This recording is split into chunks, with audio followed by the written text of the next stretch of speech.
sipendi. Mimi nishazoea bwana. Basi kama ndio ushazoea baki hivyo na mazoea.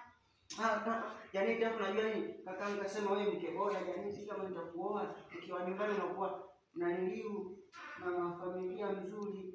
Janeti, kaka akasema tupate kitoto chetu kidogo. Mimi na wewe. Ndio. Yaani Janeti, mimi naitwa baba, wewe unaitwa mama. Nisikilize hata ujinga wako, sawa? Nakwambia ubadilishe hivi nguo yako, hutaki kunielewa. Sasa basi kama unataka ubaki hivyo hivyo jinsi ulivyo, baki hivyo hivyo na usahau kuhusu Janet, okay? Yaani tunanikatili kijinsia. Janet tunakukatili. Mimi nguo gani jamani? Mimi nguo gani hata umekuta makopo hata na wafadhali? Nguo gani? Nguo michafu.